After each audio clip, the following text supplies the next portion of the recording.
तेजस classes में आपका स्वागत है। बिहार एसएससी प्रथम इंटर स्तरीय मुख्य परीक्षा का ये 12वां मॉक टेस्ट है। इसमें कुल 80 प्रश्न हैं जो पूर्णतः बिहार एसएससी पैटर्न पे आधारित है। आगे बढ़ने से पहले दो बातें। पहला, ये लाइन आप सबको समर्पित। दूसरा, प्रत्येक प्रश्न के बाद आपको 5 सेकंड का टाइम दिया जाएगा जिसमें वीडियो पॉज करके खुद से ट्राई करना है। आज का पहला प्रश्न है, भारतवर्ष में कितने राज्य हैं? तो भारतवर्ष में कितने राज्य हैं? तो ये 28 राज्य हैं और 8 केंद्र शासित प्रदेश हैं। इससे पहले 29 राज्य था। जम्मू कश्मीर को क्या कर दिया गया? 2 केंद्र शासित प्रदेश बना दिया गया। चलो अगला प्रश्न है, अशोक की राजधानी कहाँ थी? तो अशोक की राजधानी पाटलिपुत्र में थी। अगला प्रश्न है, अरुणाचल प्रदेश कहाँ है? तो अरुणाचल प्रदेश कहाँ है, इसको जानने के लिए आपको सबसे पहले तो मैप में जाना पड़ेगा। चलो हम लोग मैप पे है, तो मैप का जो है जम्मू कश्मीर वाला हिस्सा है ये क्या हो गया? उत्तर हो गया। और ये जो नॉर्थ ईस्ट का इलाका है ये क्या होता है? पूरब होता है। देखो जो हम लोग को क्या बोल रहा है? अरुणाचल प्रदेश। तो अरुणाचल प्रदेश ये वाला बेल्ट है अरुणाचल प्रदेश, और अरुणाचल प्रदेश के नीचे जो ये वाला है ये क्या है? ये असम हो गया। तो देखो अरुणाचल प्रदेश नॉर्थ और ईस्ट में है। कहाँ है? नॉर्थ ईस्ट में, उत्तर पूर्व में। चलो अगला प्रश्न है, गौतम बुद्ध का जन्म कहाँ हुआ था? तो गौतम बुद्ध का जन्म कहाँ हुआ था? तो कपिलवस्तु में हुआ था, और मृत्यु तो कुशीनगर में हुआ था। टोटल 4 बौद्ध संगतियाँ हुई थी, जिसमें एक वैशाली और दूसरा पाटलिपुत्र। वैशाली में कौन सा हुआ था? तो 2 नंबर का जो बौद्ध संगति हुआ था सो हुआ था, और पाटलिपुत्र में 3 नंबर का बौद्ध संगति हुआ था। दूसरा बौद्ध संगति का ईयर कौन सा था? 383, और इसका 247। कितना था? 247। चलो अगला प्रश्न है, कोयला तथा लोहा कहाँ मिलते हैं? कोयला तथा लोहा झारखंड में मिलते हैं। अगला प्रश्न है, सारनाथ किसके लिए पुण्य स्थान है? सारनाथ किसके लिए पुण्य स्थान है? तो ये बौद्ध धर्म के लिए पुण्य स्थान है, और बौद्ध भगवान यहाँ पे सारनाथ में पहला उपदेश दिए थे, जिसको धर्म चक्र परिवर्तन कहा जाता है। अगला प्रश्न है, गंगा नदी कहाँ नहीं बहती है? गंगा नदी कहाँ नहीं बहती है? इसके लिए आपको गंगा नदी का मैप याद होना चाहिए कि कौन कौन से राज्य से होकर बहती है। देखो ये वाला जो ऋषिकेश, देवप्रयाग, हरिद्वार, ये वाला क्या हो गया? ये उत्तराखंड का बेल्ट हो गया। यहाँ से बात करें अगर, तो यहाँ से आप देख सकते हो क्या है? ये कानपुर, इलाहाबाद और वाराणसी, ये कहाँ है? ये आपका यूपी का बेल्ट हो गया। और ये बात करें तो ये पटना, यहाँ देखो ये पटना हो गया, और ये वाला क्या हो गया? ये कोलकाता है। चलो हाँ, इसको पश्चिम बंगाल बोलते हैं। तो देख लो, पश्चिम बंगाल भी है, उत्तर प्रदेश भी है, बिहार भी है। क्या है? उड़ीसा। उड़ीसा नहीं है, तो आपका राइट आंसर क्या हो जाएगा? उड़ीसा आपका राइट आंसर हो जाएगा। चलो अगला प्रश्न है, पहले लद्दाख किस राज्य में था? तो पहले लद्दाख किस राज्य में था? मैंने अभी पहला क्वेश्चन में बोला है, जम्मू कश्मीर 2 केंद्र शासित प्रदेश बन गया। पहला एक जम्मू कश्मीर और दूसरा लद्दाख। तो ये वाला जो पोर्शन आप देख रहे हो ये वाला क्या है? ये लद्दाख है, और ये वाला जम्मू कश्मीर है। तो किस राज्य में था? तो जम्मू कश्मीर में था। चलो अगला प्रश्न है, सोना किस राज्य में मिलता है? तो सोना कहाँ पे मिलता है? कर्नाटक में मिलता है। अगला प्रश्न है, गांधी जी ने किसको नेतृत्व किया था? तो गांधी जी ने किसको नेतृत्व किया था? देखो चंपारण सत्याग्रह को भी किए थे, असहयोग आंदोलन को भी किए थे, भारत छोड़ो आंदोलन को भी किए थे। तो कौन सा हो जाएगा? इनमें से सभी। देखो चंपारण सत्याग्रह कब हुआ था? तो 1917 में हुआ था। बात करें असहयोग आंदोलन का, तो 1920 से 22 का। और भारत छोड़ो तो ये 1942, 8 अगस्त 1942 को। चलो अगला प्रश्न है, बाल गंगाधर तिलक का जन्म कहाँ हुआ था? तो बाल गंगाधर तिलक का जन्म महाराष्ट्र में हुआ था। महाराष्ट्र के रत्नागिरी में 1856 में हुआ था, और इन्हीं को भारत का प्रथम राष्ट्रवादी नेता भी कहा जाता है। चलो अगला प्रश्न है, भारत के प्रथम राष्ट्रपति कौन थे? तो भारत के प्रथम राष्ट्रपति डॉक्टर राजेंद्र प्रसाद जी थे। चलो अगला प्रश्न है, भारत का राष्ट्रगान जन गण मन किसने लिखा था?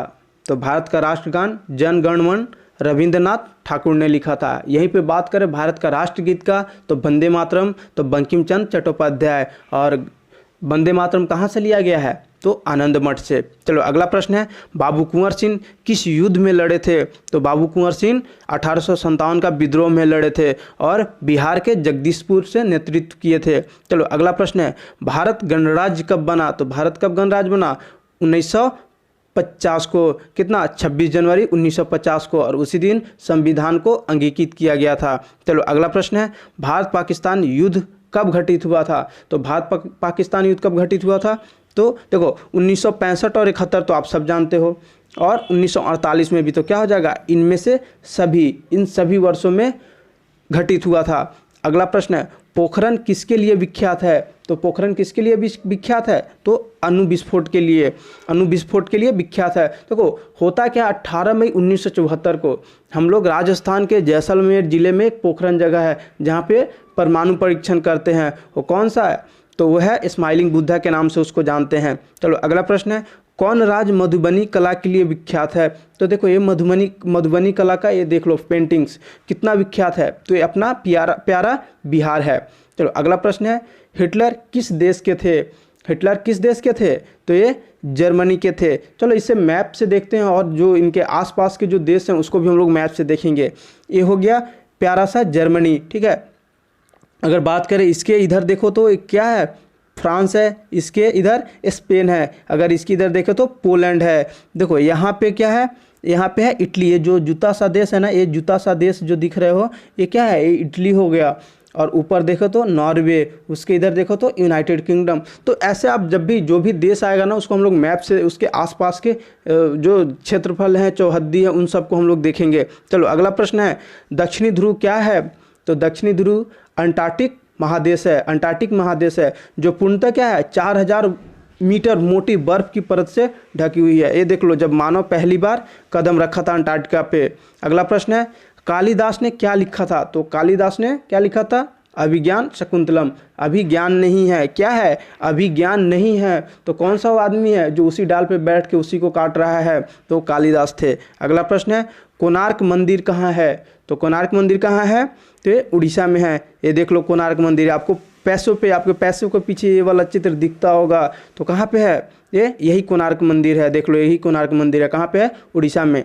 अगला प्रश्न है, सीवी रमन कौन थे? तो सीवी रमन कौन थे? एक विख्यात वैज्ञानिक थे। चलो अगला प्रश्न है, रामचरितमानस किसने लिखा था? तो रामचरितमानस किसने लिखा था? तो तुलसीदास जी ने। अगला प्रश्न है, राजगीर कहाँ है? तो राजगीर कहाँ है? ये बिहार में है। बहुत अच्छा जगह है, जॉब लेने के बाद घूमने जाना यहाँ पे सब। अगला प्रश्न है, ज्ञानपीठ पुरस्कार किसके लिए दिया जाता है? तो ज्ञानपीठ पुरस्कार किसके लिए दिया जाता है? ये साहित्य के क्षेत्र में दिया जाता है। चलो अगला प्रश्न है, भारत क्या है?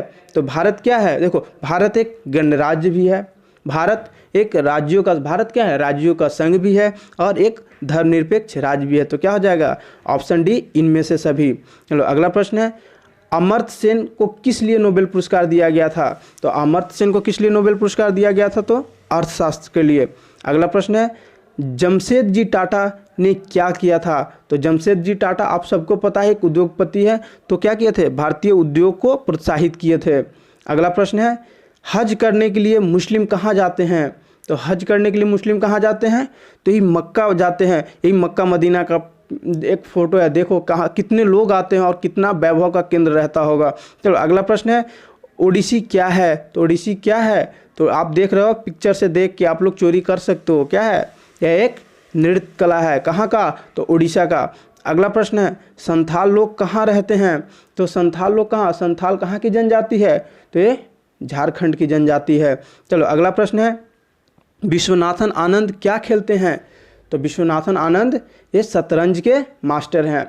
अगला प्रश्न है, पंडित रविशंकर क्या थे या क्या है? तो पंडित रविशंकर क्या थे? एक विख्यात सितार वादक थे। ठीक है। चलो अगला प्रश्न है, बिरसा मुंडा कौन था? बिरसा मुंडा कौन था? यह एक जनजाति, देखिए जनजाति विद्रोही। बिरसा मुंडा, जो बिरसा आंदोलन था उसका जो नेतृत्व किया था, किसने किया था? बिरसा मुंडा ने किया था। अगला प्रश्न है, अर्जुन पुरस्कार किस लिए दिया जाता है? अर्जुन पुरस्कार किस लिए दिया जाता है? यह खेल कूद के क्षेत्र में दिया जाता है। अगला प्रश्न है, पंचवर्षीय योजना किससे संबंधित है? पंचवर्षीय योजना किससे संबंधित है? भारतीय अर्थव्यवस्था से।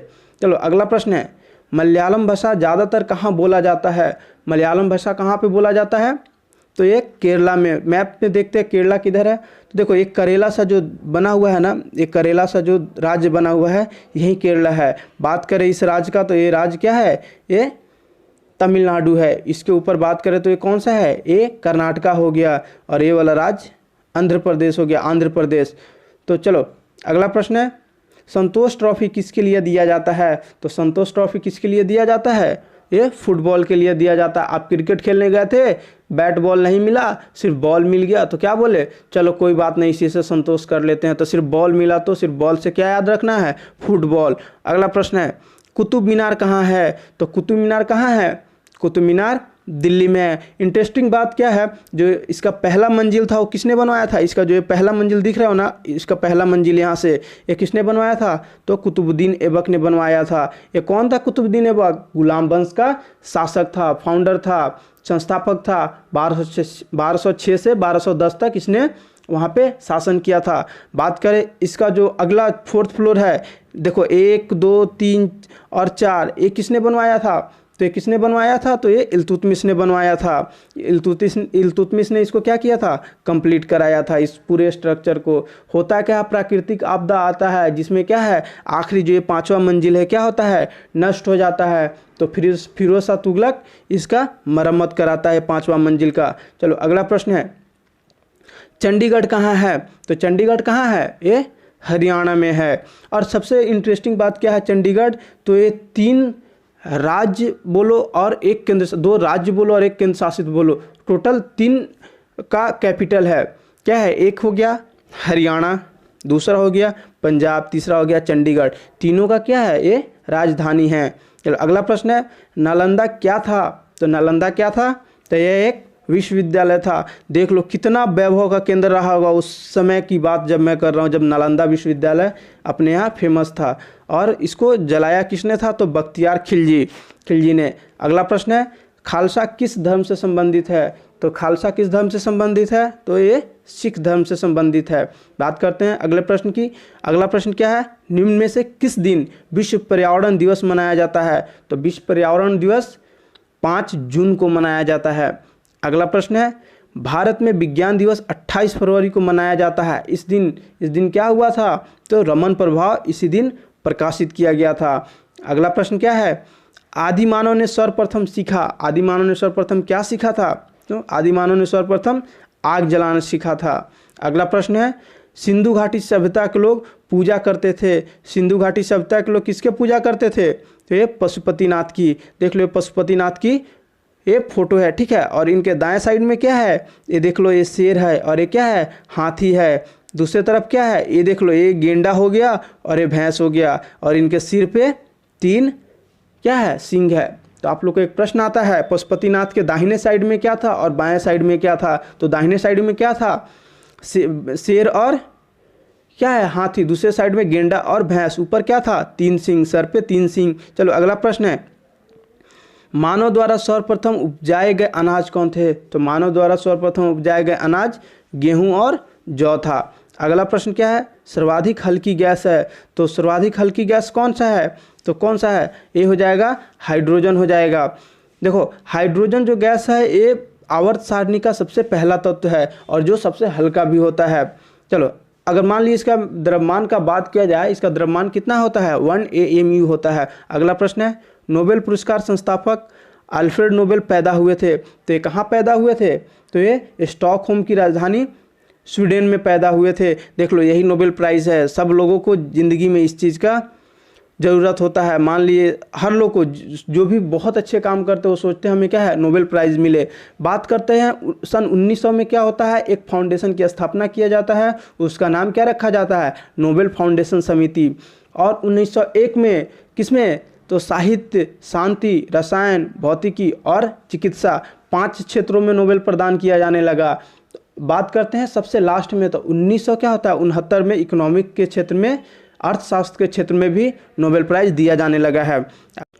अगला प्रश्न है, प्रकाश संश्लेषण के दौरान निकलने वाली गैस है। तो प्रकाश संश्लेषण के दौरान कौन सी गैस निकलती है?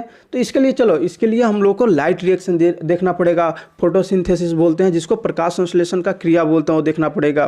तो देखो क्या होता है, जब जल के साथ कार्बन डाइऑक्साइड मिलता है और जब सूर्य का रोशनी पड़ता है उस पर, तो क्या होता है, ये जल और कार्बन डाइऑक्साइड मिलकर किसमें टूटता है, एक तो क्या बनता है, एक ग्लूकोज बनता है जो पेड़ पौधे इसी को लेते हैं, शर्करा बोलते हैं। दूसरा जो मिलता है ऑक्सीजन छोड़ती है, पेड़ पौधे क्या होता है, ऑक्सीजन छोड़ते हैं जो हम लोग लेते हैं। तो क्या देखो, अब बात यहाँ पे 2-3 प्रश्न उठते हैं। पहला, तो जो फोटोसिंथेसिस प्रोसेस होता है या प्रकाश संश्लेषण की जो क्रिया होती है उसमें कौन सी गैस का ज़रूरत पड़ता है? तो ज़रूरत किस गैस का है? तो ज़रूरत किस गैस का है? तो कार्बन डाइऑक्साइड का। और वो लोग क्या छोड़ रहे हैं? तो एक क्या छोड़ रहे हैं? तो एक तो ऑक्सीजन छोड़ रहे हैं और दूसरा ग्लूकोज। ग्लूकोज किसको? तो पेड़ पौधे लेते, ऑक्सीजन हम लोग लेते हैं। तो प्रकाश संश्लेषण के दौरान निकलने वाली गैस क्या है? तो ये ऑक्सीजन है। चलो अगला प्रश्न है, आलू के पौधे में खाया जाने वाला भाग होता है। आलू के पौधे में खाया जाने वाला भाग क्या होता है? तो देखो तना क्या होता है? तना। अब मैं बात करता हूँ तना और जड़ क्या होता है। देखो तना वैसा चीज़ है जिसको आप धरती से, ज़मीन से उखाड़ो और पका के खाओगे, बॉयल करके खाओगे, वो तना होगा। और जड़ से जो धरती के अंदर से निकालो और धो और काट के खा जाओ, वो क्या होगा? वो जड़ होगा। जड़ क्या होगा? जड़ मूली होगा, गाजर होगा। तना क्या हो जाएगा? तो आलू हो जाएगा। आलू हो जाएगा और क्या हो जाएगा? आलू के साथ साथ मैं बात करूं अदरक, लहसुन, ये सब क्या हो जाएगा? तना हो जाएगा। कोशिका का अनुवांशिक पदार्थ होता है। तो कोशिका का अनुवांशिक पदार्थ क्या होता है? डीएनए होता है। अब बात करें डीएनए में टोटल चार पेयर क्या होता है? 4 पेयर क्या होता है? बेस होता है। कौन कौन सा होता है? एडिनिन, थायामीन, गुआनिन और साइटोसिन। 4 बेस पेयर होता है। और एक शुगर का पेयर क्या होता है? फॉस्फेट। याद रखना, पांचों में से क्वेश्चन घुमा फिरा के पूछ देगा कि डीएनए में कौन सा बेस पेयर है और कौन सा शुगर का पेयर है। चलो अगला प्रश्न है, भारत में विभिन्न फलों की खेती के क्षेत्र के हिसाब से निम्न क्रम सही है। तो देखो कौन सा सही होगा?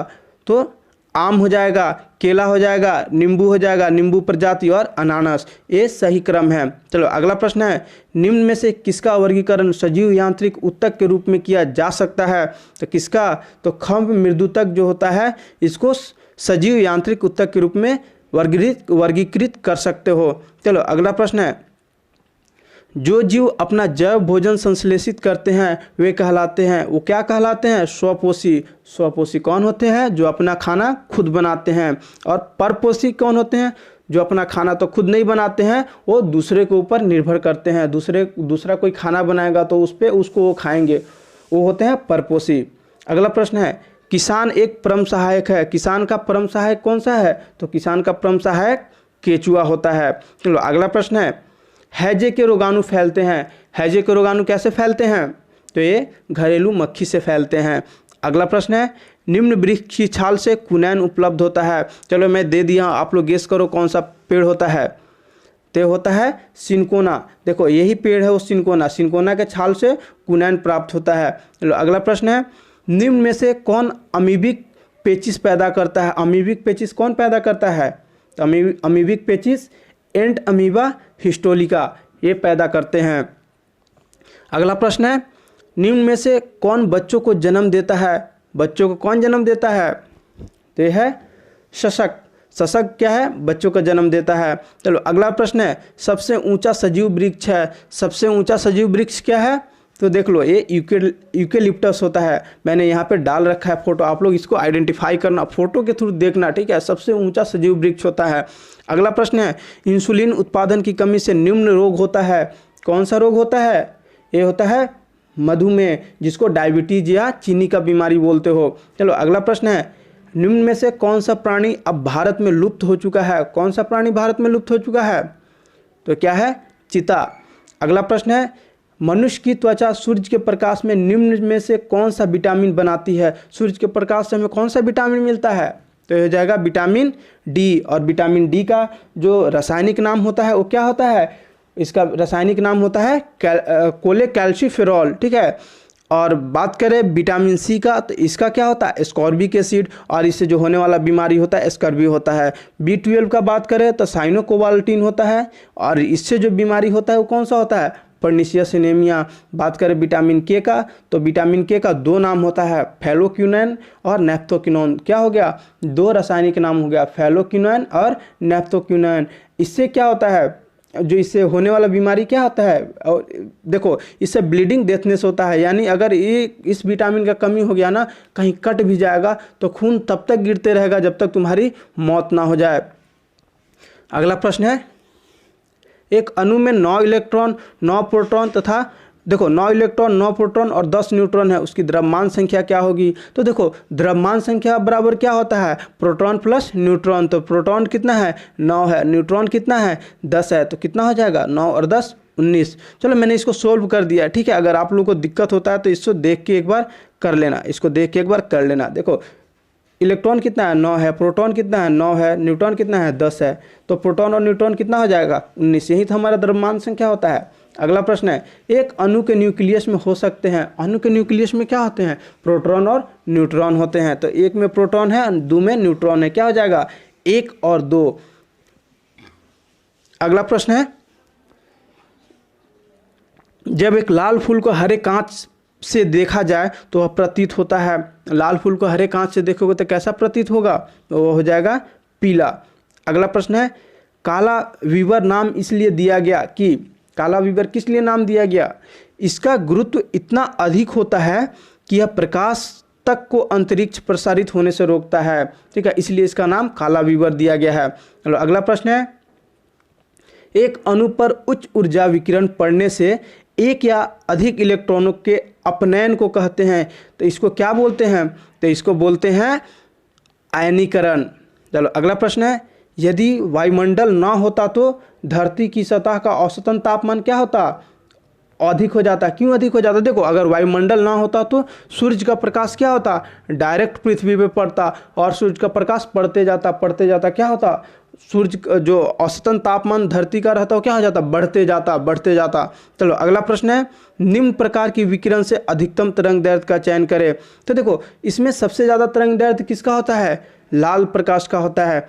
अगला प्रश्न है, पृथ्वी सूर्य के चारों ओर घूमती है, इस सिद्धांत को निम्नलिखित में से कौन उत्तम आधार प्रदान करता है? तो देखो पृथ्वी सूर्य के चारों तरफ घूमती है, इसका जो सबसे उपयुक्त जो आधार है वो क्या है? विभिन्न ऋतुओं का होना। देखो होता क्या है, पृथ्वी पर विभिन्न ऋतुओं का पाया जाना सूर्य के चारों तरफ पृथ्वी के परिभ्रमण का ही कारण है। अगला प्रश्न है, परिणाम मित्रों का प्रयोग होता है। तो देखो परिणाम मित्रों का कहाँ प्रयोग होता है? केवल डीसी परिपथ में।